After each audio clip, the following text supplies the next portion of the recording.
সম্মানিত সাংবাদিক উপস্থিত ও প্রিয় শুভ আকাঙ্ক্ষী ও আমাদের সবাইকে আন্তরিক শুভেচ্ছা ও ধন্যবাদ জানিয়ে আমার বক্তব্য শুরু করছি। আমি বাঁকা ইউনিয়নের বিএনপির সাধারণ সম্পাদক ও সাবেক ইউপি সদস্য। আমার ইউনিয়নের সভাপতি আমার সামনে, আমার ওয়ার্ডের 9টা ওয়ার্ডের প্রতিটা ওয়ার্ডের সভাপতি সেক্রেটারি এখানে উপস্থিত আছেন। আমি তাদের মাধ্যমে আমার কিছু কথা বলতে চাই। অত্যন্ত দুঃখ ভরা ভারাক্রান্ত মন নিয়ে আজ আপনাদের সামনে উপস্থিত হয়েছি। সম্প্রতি একটি চক্র কুচক্রিত ও স্বার্থসুদ্ধি মহল এবং সোহানুজ্জামান নামে এক ব্যক্তি পরিকল্পিতভাবে সামাজিক যোগাযোগের মাধ্যমে আমার বিরুদ্ধে আইডি তৈরি করে মিথ্যা, বানোয়াট ও ভিত্তিহীন উদ্দেশ্য পরিণত অপপ্রচার চালিয়ে আসছে।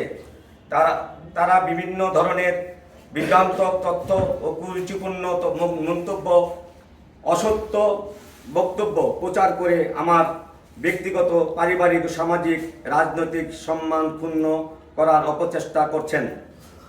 আমি দৃষ্টভাবে সঙ্গে বলতে চাই, আমার বিরুদ্ধে প্রচারিত এসব তথ্য কোনো সত্যতা নেই। এইগুলো সম্পূর্ণ মিথ্যা ও মন গড়া ও বিভ্রান্তমূলক। দীর্ঘদিন ধরে আমি এলাকার মানুষের পাশে থেকে সামাজিক ও রাজনৈতিক কর্মকাণ্ড পরিচালনা করছি। একজন জনপ্রতিনিধি এবং রাজনৈতিক কর্মী হিসাবে আমি সময় জনগণের কল্যাণে কাজ করার চেষ্টা করছি। আমার সেই দীর্ঘদিনের অর্জিত সুনাম নষ্ট করার উদ্দেশ্যে একটি মহল এ ধরনের অপপ্রচার লিপ্ত হচ্ছে। আমি বিশ্বাস করি মতদাত্ত থাকতে পারে, রাজনৈতিক প্রতিদ্বন্দ্বী থাকতে পারে, কিন্তু মিথ্যা তথ্য ছড়িয়ে একজন মানুষের চরিত্র হরণ কখনো গ্রহণযোগ্য নয়। এটি শুধু আমার নয়, আমার পরিবার ও শুভ আকাঙ্ক্ষীদের মানসিকভাবে ক্ষতিগ্রস্ত করছে। আমি সামাজিক যোগাযোগের মাধ্যমে ব্যবহারকারী সকলের প্রতি বিনীত আহ্বান জানাই, কোনো তথ্য যাচাই বাছাই ছাড়া তা বিশ্বাস করবেন না এবং শেয়ার করবেন না। অসত্য তথ্য প্রচার আইনগত অপরাধ। তাই সবাইকে দায়িত্বশীল আচরণ করার অনুরোধ জানাচ্ছি। আমি ইতিমধ্যেই বিষয়টি আইনগতভাবে মোকাবেলার সিদ্ধান্ত নিয়েছি।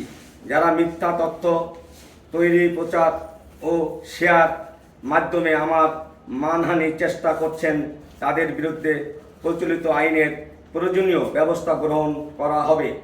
আমি প্রশাসন ও আইনশৃঙ্খলা রক্ষাকারী বাহিনীর প্রতি অনুরোধ জানাচ্ছি, বিষয়টি গুরুত্বের সঙ্গে তদন্ত করে দোষীদের বিরুদ্ধে যথাযথ আইনগত ব্যবস্থা গ্রহণ করবেন।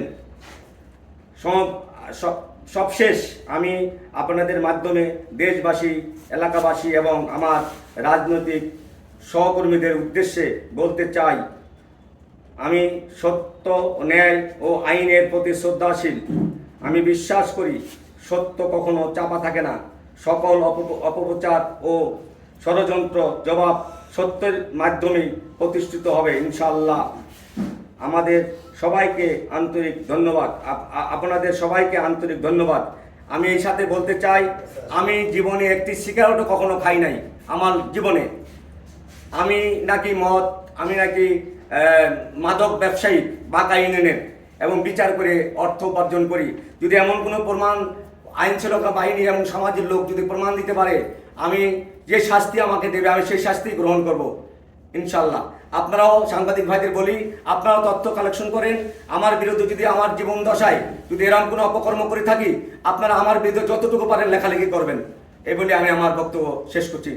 আল্লাহ হাফেজ। বাংলাদেশ জিন্দাবাদ, জাতীয়তাবাদ জিন্দাবাদ।